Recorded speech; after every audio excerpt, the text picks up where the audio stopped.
Mjambo na habari za asubuhi wapendwa wasikilizaji na watazamaji wa Kivu News Info. Matumaini yetu umeamka salama salimini kabisa, na leo tunawakaribisha kufuata matangazo yetu ya asubuhi ya leo, ikiwa ni siku ya kwanza ya mwezi wa pili mwaka 2026. Leo tunawaletea wasikilizaji na watazamaji wetu taarifa muhimu zinazohusu usalama, siasa na hali ya kibinadamu mashariki mwa Jamhuri ya Kidemokrasia ya Kongo, pamoja na matukio muhimu yanayochukua nafasi kwenye eneo la Afrika Mashariki. Na nikujuze tu kwamba Kivu News Info tunaendelea kila siku kuletea matangazo yetu tukiwa mashariki mwa Jamhuri ya Kidemokrasia ya Kongo. Na huenda ndio kwa mara kwanza unakutana nasi kupitia mtandao wa YouTube, basi kabla chochote tunakusihi kufanya kitu kimoja.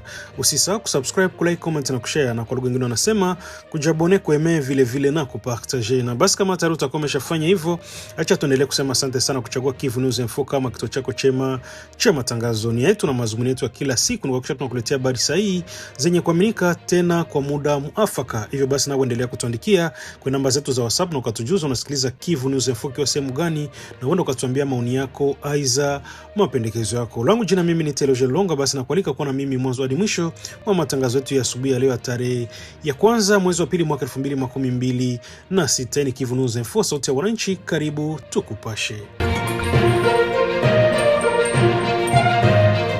Rais wa Jamhuri ya Kidemokrasia ya Kongo Felix Antoine Tshisekedi ametoa kauli yake ya kwanza zarani baada ya serikali ya Rwanda kukiri rasmi kuwa inashirikiana na kundi la waasi M23 katika kile ilichokiita ushirikiano wa kiusalama. Kauli imetolewa mbele ya mabalozi na wawakilishi wa kidiplomasia walioko mjini Kinshasa katika hotuba iliyofuatiliwa kwa karibu ndani na nje ya nchi. Rais wa Jamhuri ya Kidemokrasia ya Kongo amesema kukiri huko kwa Rwanda ni hatua muhimu sana katika mwelekeo wa kutafuta ukweli kuhusu mgogoro mashariki mwa nchi. Ameeleza kuwa tamko hilo linapunguza nafasi ya kukanusha ukweli ambao DRC imekuwa ikiusema muda mrefu, na sasa linaweka wazi pande zinazohusika moja kwa moja na mchafuko yanayoendelea.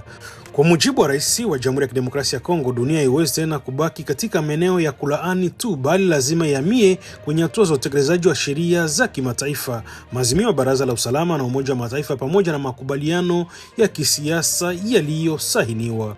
Hata hivyo, Rais Tshisekedi amesisitiza kuwa kuna hoja yoyote ya kiusalama inayoweza kuhalalisha uvamizi wa ardhi ya Kongo. Amesema wazi kwamba visingizio vya aina yoyote haviwezi kuhalalisha kuwepo kwa watawala sambamba katika maeneo yaliyokaliwa, kuhamishwa kwa nguvu kwa raia, wala uporaji wa rasilimali za taifa ya Kongo. Ameonya kuwa vitendo hivyo vinakiuka moja kwa moja misingi ya Umoja wa Mataifa na haki ya kiutawala wa nchi huru. Tshisekedi amerejea msimamo thabiti wa DRC na kulinda mipaka yake, kuhifadhi mamlaka za dola na zaidi ya yote kuwalinda raia ambao wamekuwa wakiwasirika wakuu wa vita hivyo.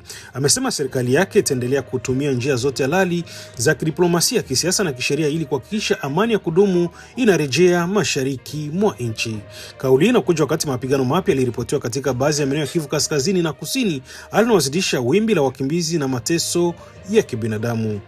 Jamii ya kimataifa inaendelea kusukumwa kuchukua hatua madhubuti ili kumaliza mzozo huu ambao umegharimu maisha ya maelfu ya watu na kuzofisha utulivu wa ukanda mzima wa maziwa makuu.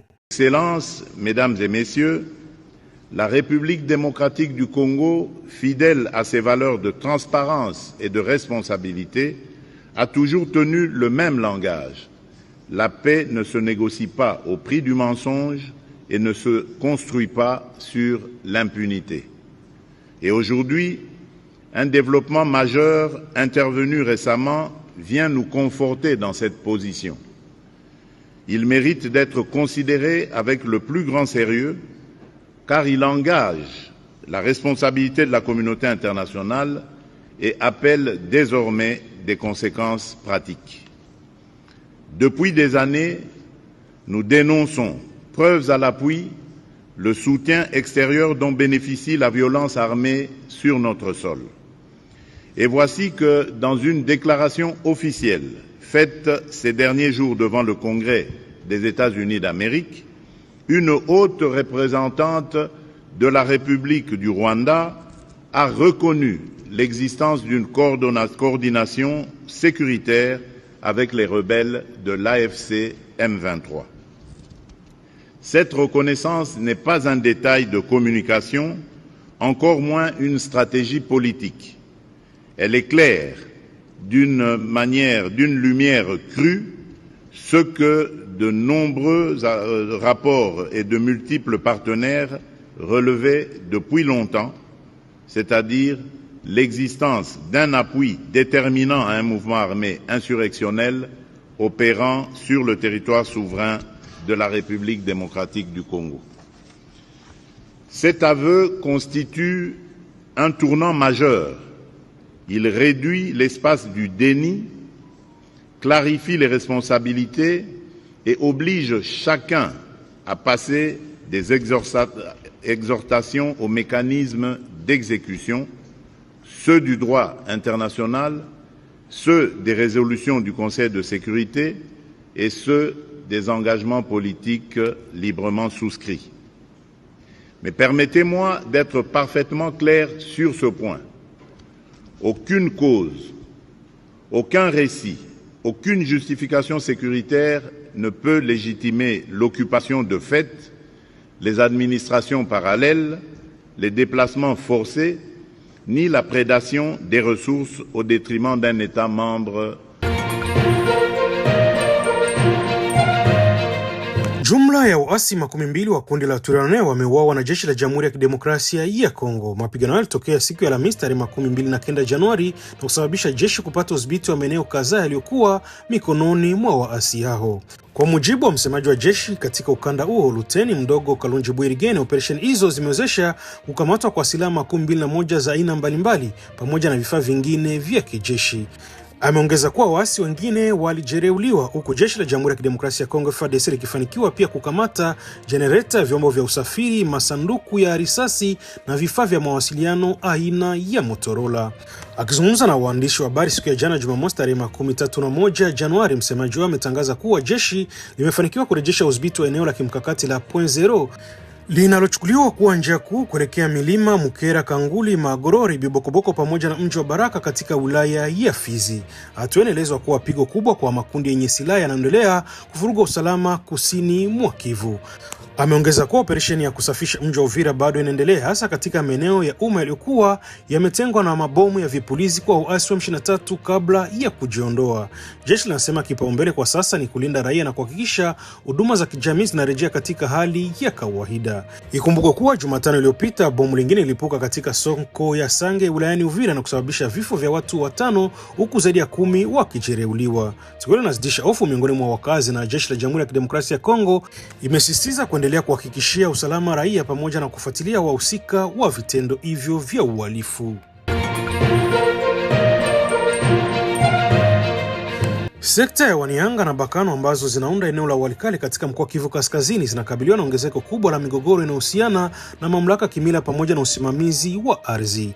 Mivutano ambayo kwa muda mrefu ilikuwa imejificha leo imegeuka kuwa moja sababu kuu za ukosefu wa usalama katika vijiji na vikundi kadhaa vya eneo hilo. Chanzo kikubwa cha migogoro ni kupingwa kwa uhalali wa viongozi wa kimila. Katika maeneo mengi watu kadhaa wanadai haki ya kuongoza chombo kimoja cha familia, jambo linalosababisha migawanyiko mikubwa ndani ya jamii.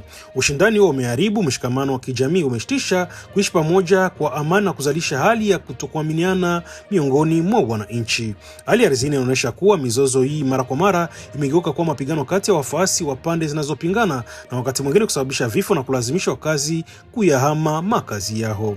Migogoro ya ardhi ambayo imefungama moja kwa moja na masuala ya utawala wa kimila inaongeza zaidi ya joto la mivutano, hasa kuhusu mipaka, milima, umiliki wa mashamba na udhibiti wa rasilimali za kienyeji.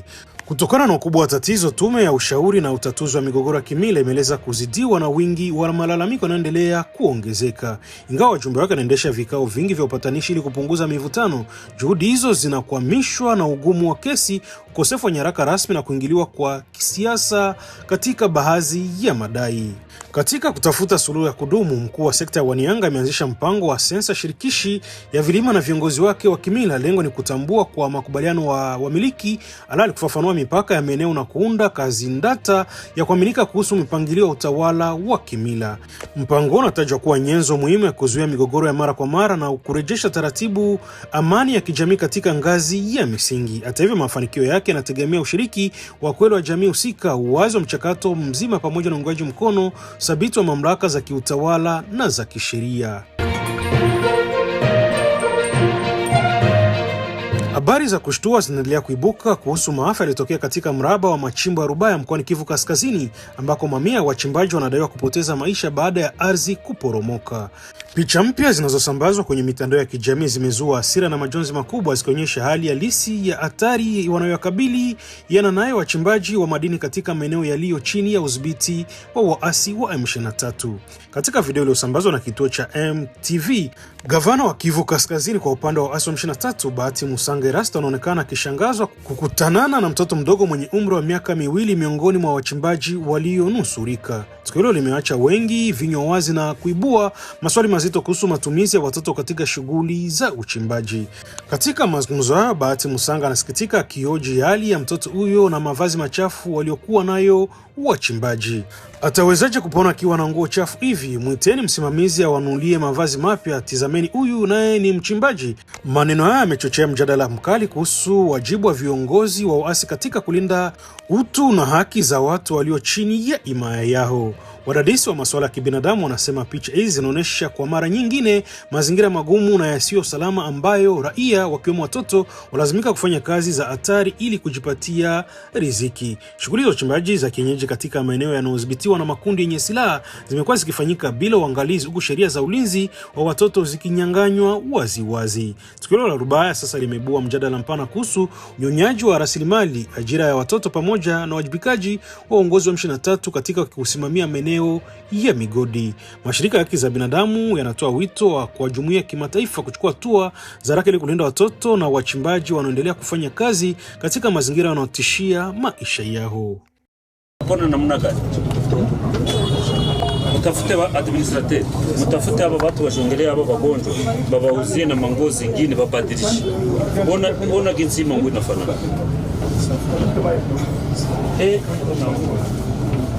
Na haka nikachimba mchimba wateza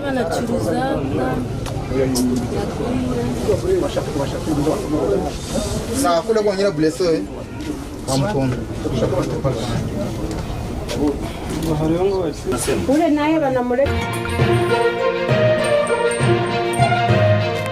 Rais wa Jamhuri ya Kidemokrasia ya Kongo Felix Antoine Tshisekedi Chilombo amesema bado yuko wazi kwa wazo la kufanyika kwa mazungumzo ya kitaifa, lakini anasisitiza kwa nguvu kwa mazungumzo hayo hayawezi kutumiwa kufunika au kupunguza uzito wa uchokozi unaofanywa dhidi ya nchi wala kufuta wajibu wa wahusika ambao tayari wanajulikana. Akizungumza siku ya jana Jumamosi tarehe 31 wakati wa hafla ya kubadilishana salamu za mwaka mpya na mabalozi wanaowakilisha nchi zao mjini Kinshasa, kiongozi alikiri kuwa umoja wa kitaifa ni jambo la lazima katika kipindi hiki kigumu cha vita mashariki mwa nchi. Hata hivyo, alionya kwamba mazungumzo yote hayapaswi kugusa uhalali wa taasisi zinazotokana na uchaguzi wa kidemokrasia. Rais pia alimpongeza rais wa Angola Lourenço João, ambaye ni mwenyekiti wa sasa Umoja wa Afrika, na kwa juhudi zake za upatanishi. Alisema tutaendelea kuwa wazi kwa mazungumzo kati ya Wakongo, mazungumzo tulivu, jumuishi na kijamhuri yenye lengo la kuimarisha mshikamano wa kitaifa bila kuhoji taasisi zilizochaguliwa na wananchi. Rais alifafanua kuwa endapo mazungumzo yatafanyika, yataendeshwa ndani ya ardhi ya Kongo na kusimamiwa na taasisi halali za jamhuri na kuheshimu katiba ya sheria za nchi. Lakini anaweka wazi mipaka yake. Mazungumzo ya ndani hayawezi kuchukua nafasi ya majukumu ya kimataifa wala kutumiwa kupunguza uzito wa uvamizi wa kigeni. Alisitiza kuwa haki lazima ichukuliwe mkondo wake. Mazungumzo hayawezi kutumika kuhalalisha uchokozi wala kufuta wajibikaji uliothibitishwa. Sheria itafanya kazi yake kikamilifu bila upendeleo kwa heshima ya waanga waliopoteza maisha kutokana na uchokozi huo. Pamoja na msimamo mkali, rais wa Jamhuri ya Kidemokrasia ya Kongo alisema bado mkono wa amani uko wazi, lakini amani ya kweli inahitaji vitendo vinavyoonekana: kusitishwa mara moja kuingiliaji mkono kwa makundi yenye silaha, kuondolewa kwa majeshi ya kigeni katika ardhi ya Kongo, kuheshimiwa kwa taratibu za kikanda na kimataifa, na kurejeshwa kikamilifu kwa mamlaka za dola katika maeneo yote ya taifa. Ndani ya nchi, mahesabu mbalimbali ya kidini yameungana na kutoa ramani ya pamoja ya mazungumzo ya kitaifa iliyochapishwa Agosti tarehe 25 mwaka uliopita kupitia Senko, SSC na majukwaa mengine ya kidini. Hata hivyo, hatua za utekelezaji bado zinasubiriwa, wakati juhudi za kidiplomasia na za kimataifa zinaendelea kusuasua na hali ya usalama mashariki mwa Jamhuri ya Kidemokrasia ya Kongo ikiendelea kuwa tete. L'unité nationale s'impose plus que jamais comme une exigence fondamentale. C'est pourquoi nous réaffirmons notre ouverture à un dialogue entre Congolais. un dialogue apaisé, inclusif, résolument destiné à consolider la cohésion nationale sans jamais remettre en cause les institutions issues du suffrage universel. Je tiens à cet égard à exprimer notre gratitude à son Excellence le Président João Manuel Gonçalves Lourenço, Président de la République d'Angola, pour ses bons offices, son sens de l'équilibre et son engagement constant en faveur de la paix dans notre région. Si ce dialogue devait se tenir, il se déroulerait sur le sol national et serait conduit et organisé par les institutions de la République dans le respect de la Constitution, des lois de la République et des règles démocratiques qui fondent notre pacte national. Cependant, je le dis avec la même clarté, ce dialogue intérieur, aussi nécessaire soit-il, ne saurait tenir lieu de substitut aux obligations internationales. Il ne peut pas être invoqué pour relativiser une agression, ni pour diluer des responsabilités établies.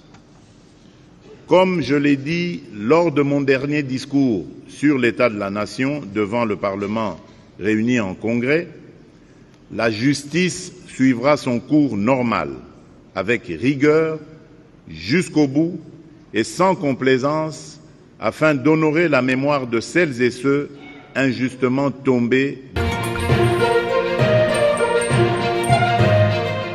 Na tujielekeze moja kwa moja huko Goma mkoani Kivu Kaskazini. Waasi wa M23 wanaodaiwa kuungwa mkono na Rwanda wametoa agizo la kuwatosha waandishi wa habari kutoka katika jengo la Centre de Presse ambalo lilijengwa na MONUSCO. Kwa mujibu wa taarifa zilizopatikana, waasi wa M23 wanatumia taasisi za RTNC Goma walioweka wenyewe kama kifunikio cha kuendeleza hatua hii, huku wakikosa uwezo wa kujenga miundombinu yao na vyombo vya habari. Hatua inachukuliwa kama jaribio la kudhibiti habari na kuzuia uhuru wa waandishi wa habari katika kanda hiyo. Tukio hilo limechochea hofu miongoni mwa jamii ya waandishi wa habari na mashirika ya haki za binadamu, kwani inaonyesha namna waasi wanavyotumia silaha ya kisiasa kudhibiti upatikanaji wa taarifa sahihi kwa wananchi na jamii ya kimataifa.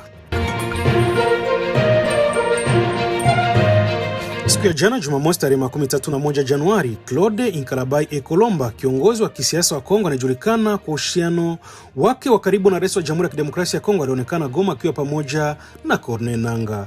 Ibalankai ambaye pia alikuwa nje ya Jamhuri ya Kidemokrasia ya Kongo kwa takribani mwezi mzima, amesema ameleta ofisi kwa Nangaa na kusubiri majibu yake. Alisitiza wazi bado hajajiunga na waasi wa M23, nimekuja kwa lengo la mawasiliano, nataka kuweka mwisho wa damu inayoendelea kumwangika. Amani inapatikana kupitia mazungumzo. Aliwakilisha kauli yake kama kiongozi wa amani.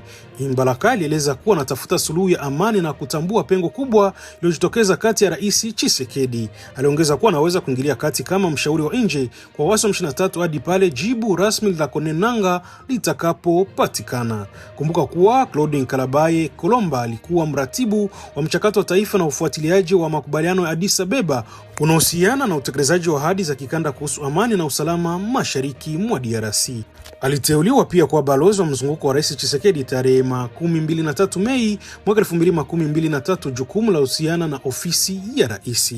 Mnamo Juni tarehe 12 mwaka 2023, Inkalabai alianzisha kundi lake la kisiasa Reve Populaire linalounga mkono mgombea wa pili wa Rais Tshisekedi katika uchaguzi mkuu wa Disemba mwaka 2023. Kundi hili pia lilikataa matokeo ya uchaguzi wa bunge yaliyotolewa na Seni mnamo Januari 19 mwaka 2024.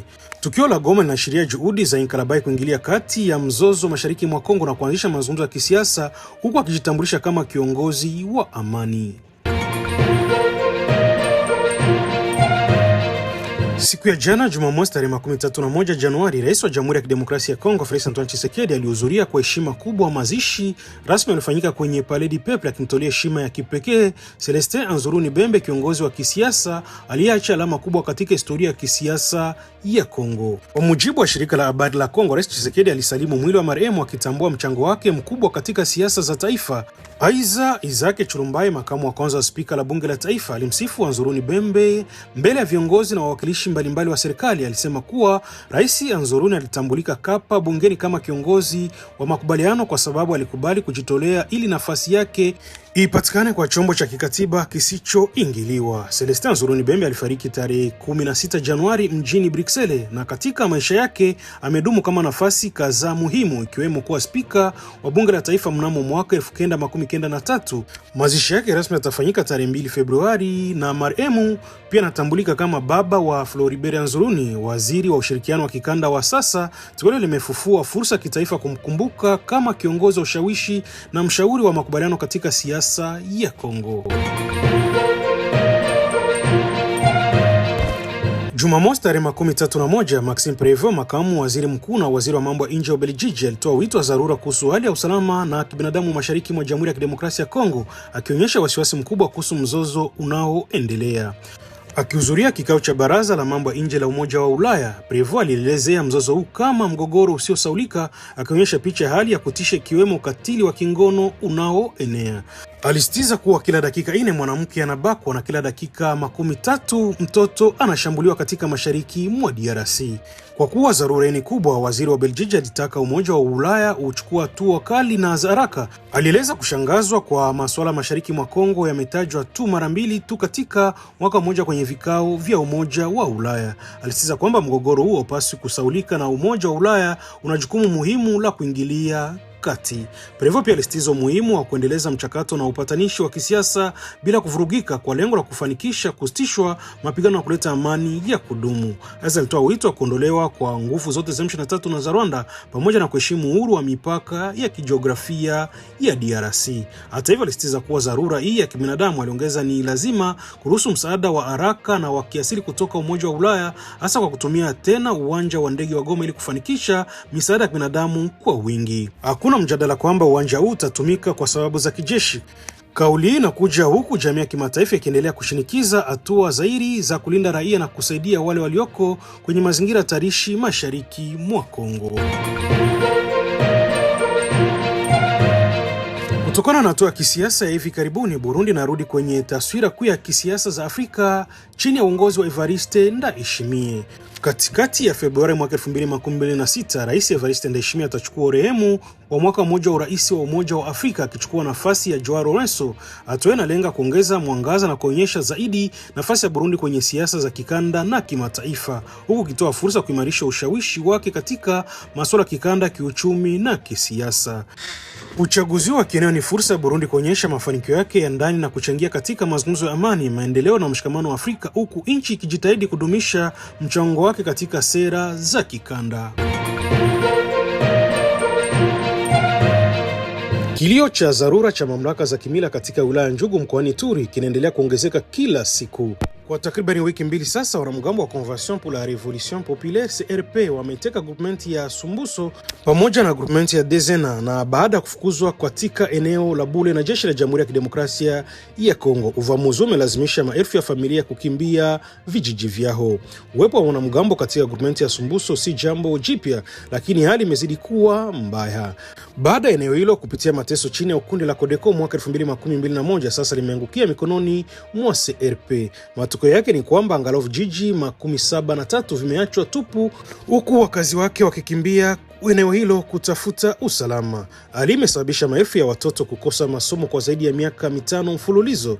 Ni janga la kibinadamu linaloendelea tangu mwaka 2021. Wakazi waliokimbia makazi yao wamejikusanya katika maeneo mbalimbali ya wakimbizi wa ndani ya wilaya ya Njugu, wakiishi katika hali ngumu ya maisha bila huduma za msingi. Kiongozi wa eneo hilo anaonya juu ya hatari za kuzaliwa kwa kizazi kichopotea, kwani watoto wengi hawajaingia darasani kwa karibu miaka 5.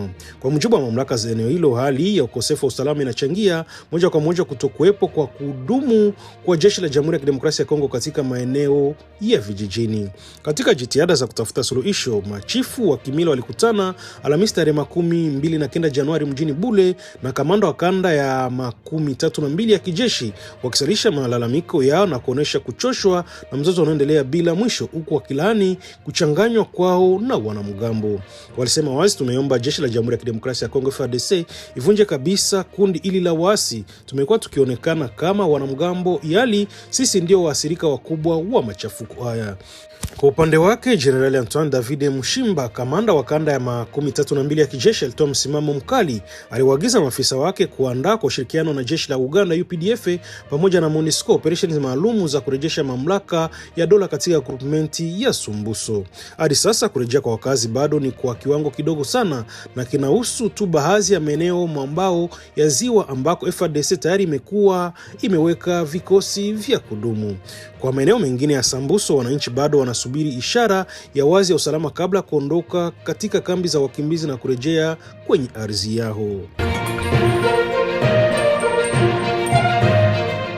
Vikosi vya walinda amani vya MONUSCO kwa kushirikiana na jeshi la Jamhuri ya Kidemokrasia ya Kongo FARDC vimeongeza kwa kiasi kikubwa doria za pamoja mchana na usiku katika mji wa Beni, mkoa wa Kivu Kaskazini, kwa lengo la kuzuia na kudhibiti tishio linaloendelea na makundi yenye silaha dhidi ya raia. Tangu katikati ya mwezi Januari, doria hizi zimekuwa zikifanyika katika njia ya maeneo ya kimkakati, kulingana na Meja Ahmed Buhole, afisa wa habari wa kikosi cha MONUSCO.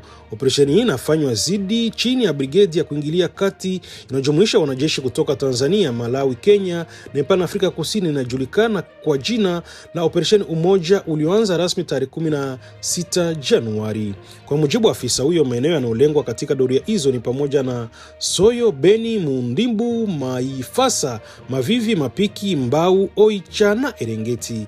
Lengo kuu ni kuzuia, kusitisha na kuzofisha makundi yenye silaha yanayojificha katika msitu unaozunguka maeneo hayo na ambayo yamekuwa yakihatarisha maisha ya raia kwa muda mrefu. MONUSCO imeeleza kuwa operesheni hizi zimefanyika kwa mujibu wa jukumu lake rasmi kama lilivyobanishwa katika azimio namba 2808 la Baraza la Umoja wa Usalama wa Mataifa. Azimio hilo linaipa brigeti ya kuingilia kati mamlaka na kuendesha operesheni za kijeshi za kushambulia na kwa malengo maalum, iwe kwa kutegemea au kwa kushirikiana na FARDC.